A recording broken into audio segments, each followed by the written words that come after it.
दोस्तों, ज़िंदगी आपको कितना भी तोड़ दे, एक चीज़ हमेशा आपके हाथ में रहती है, आपका मतलब, आपका उद्देश्य।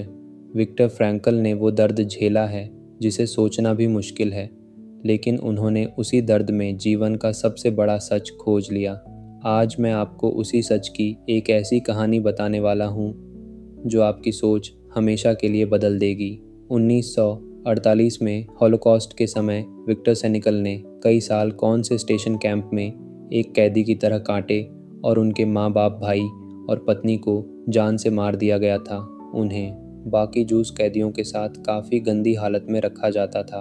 उन्हें ज़्यादा कुछ खाने के लिए भी नहीं मिलता था और उनके आसपास हर समय मौत मंडरा रही होती थी। कभी लोग खाने की कमी समझ जाते थे और कई बार जहरीली गैस की वजह से है।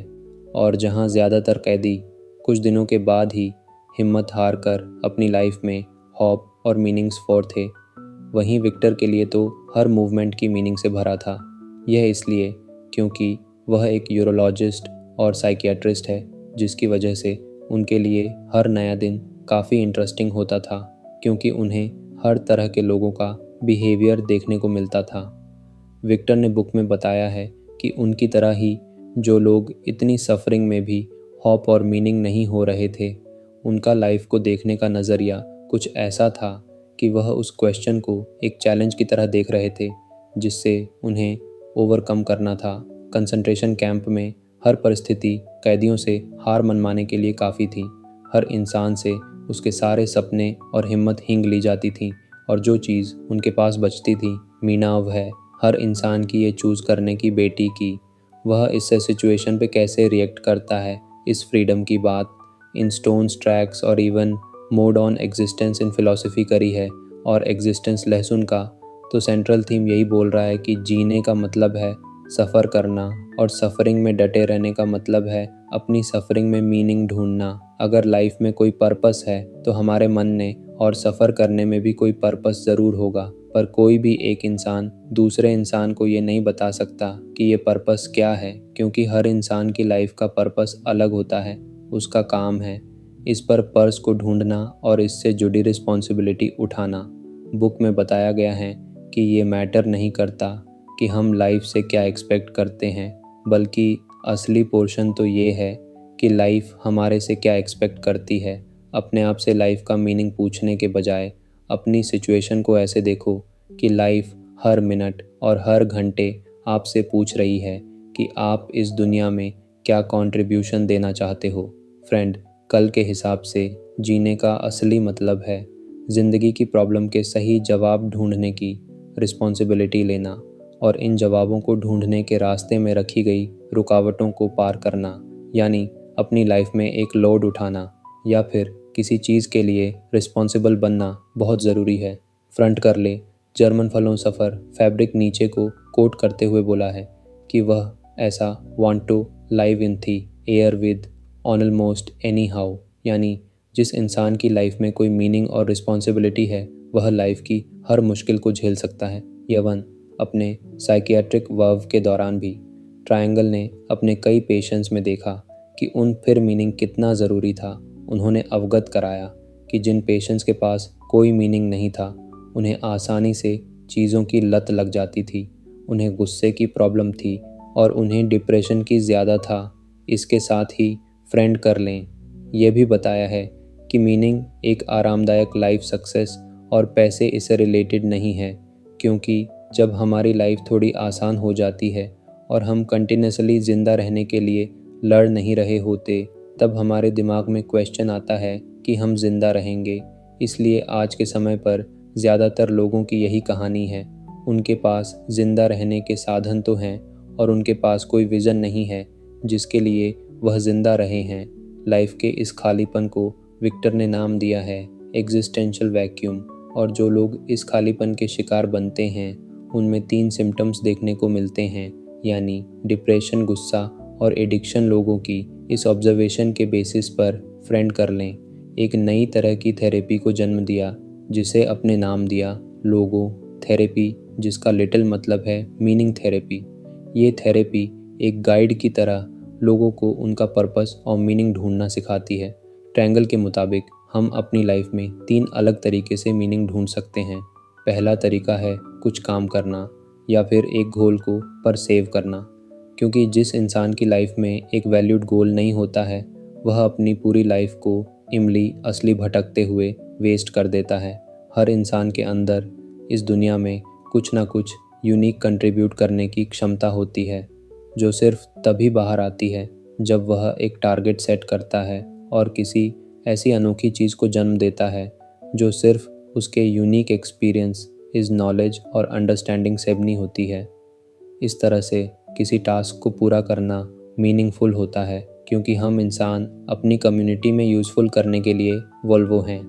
अगर हम हर समय कुछ ना कुछ काम करके प्रोडक्टिव नहीं बन रहे होते तो हम डिप्रेस्ड और यूज स्पीकर ने आ जाते हैं। यही रीज़न है कि हम दूसरे लोगों को उनके काम से जानते हैं और उनके काम से ही उन्हें याद रखते हैं। इसीलिए फ्रैंकल का बोलना है कि जिस किसी भी चीज़ के लिए आप एक नेट हो, उसे अपनी लाइफ का मिश्रण बना लो। और अगर आपका कोई फैशन इंटरेस्ट यह भी नहीं है, या फिर आपको ये नहीं पता कि आपको किस काम को अपनी लाइफ का घोल बनाना चाहिए, तो सिंपली बाहर निकले लोग और ना एक्सपीरियंस लो, अपनी नॉलेज बढ़ाओ और थोड़ी सी स्किल्स डेवलप करो। उसके बाद नई अपॉर्चुनिटीज़ को ढूंढो जो आपके एक्सपीरियंस, इस नॉलेज और इन स्किल्स का फ़ायदा उठा सकें। और जब आपको लगे कि आप अपनी पूरी लाइफ अपने आप को उस काम को पूरा करने के लिए प्रिपेयर कर रहे हो जिसके लिए आप पैदा हुए थे, तब आपको अपनी लाइफ मीनिंगफुल लगेगी। दूसरा तरीका है अच्छे रिलेशनशिप्स बनाना। पर फ्रेंड कल के लिए प्यार और रिलेशनशिप की डेफिनेशन दूसरों से थोड़ी अलग है। उनके हिसाब से प्यार का मतलब बस प्यार करने फीलिंग नहीं होती, बल्कि असली प्यार है दूसरों की पोटेंशियल को रिकॉग्नाइज करना और उन्हें उनकी हाईएस्ट पोटेंशियल तक पहुंचने में मदद करना। जैसे अपने बच्चे के लिए अपॉर्चुनिटीज़ बनाना, अपने छोटे भाई बहन को लाइफ के बारे में समझाना, अपने दोस्तों को बुरे समय में सपोर्ट करना, या फिर अपनी टीम में अपने से जूनियर मेंबर्स को मेंटेन करना, ताकि वह इस दुनिया में अच्छे से जीने के लिए हिम्मत जुटा पाते हैं। यह है प्यार। अगर आप एक दूसरे के लेवल को ऊपर नहीं उठा रहे तो शायद वह प्यार नहीं, बस एक ट्रांजैक्शन है। और अच्छे और इन रिलेशनशिप्स हमारी लाइफ की क्वालिटी और इवन हमारी प्रोडक्टिविटी बढ़ाते हैं। यह ऐसा अकेला रास्ता है जो हमें दूसरे इंसानों के सबसे गहरे हिस्सों को समझने का मौका देता है। कोई भी इंसान दूसरे इंसान की नेचर के बारे में पूरी तरह से अवैध नहीं हो सकता। अलार्म्स वह उससे प्यार करता है और आपके सारे रिलेशनशिप्स का गोल यही होना चाहिए। यानी अगर आपकी लाइफ में कोई मीनिंग नहीं है, किसी ऐसे इंसान को ढूंढो जिसकी लाइफ आपको छत तक बेहतर बना सकते हो।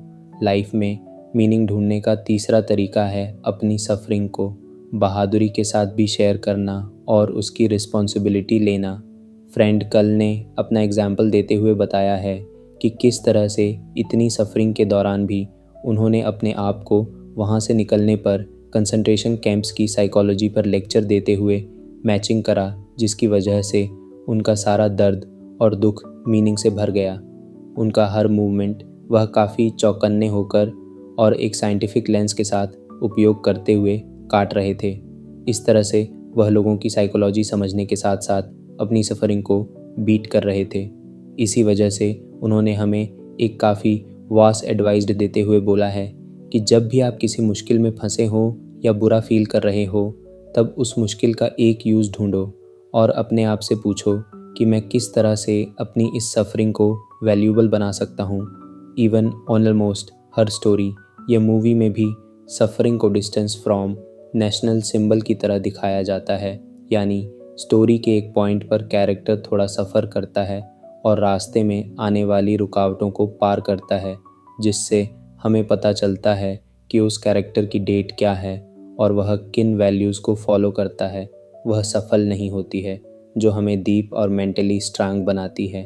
फ्रंट कर लें तो ये भी बोला है कि हम अपनी डिसअपॉइंटमेंट्स, ये प्रॉब्लम्स के दर्द को कभी भी अवॉइड नहीं कर सकते हैं, लेकिन सफरिंग एक चॉइस है जो इस चीज़ पर डिपेंड है कि आप अपनी एग्जिस्टेंस और पेन को अपने से ज़्यादा खुशकिस्मत इंसान से कंपेयर करके अपनी किस्मत को कोसते हो, या फिर आप उन लोगों की लाइट को देखते हो जिनके एक्सपीरियंस इस आप से बेकार हैं और ख़ुद की लाइफ के लिए खुशकिस्मत फील करते हो। दुनिया के हर कोने में रहने वाला इंसान किस्मत की इस दुविधा को प्रेस करता है, तो चाहे वह कंसंट्रेशन कैंप्स हो या आपकी नॉर्मल लाइफ सफरिंग में भी मीनिंग की जा सकता है।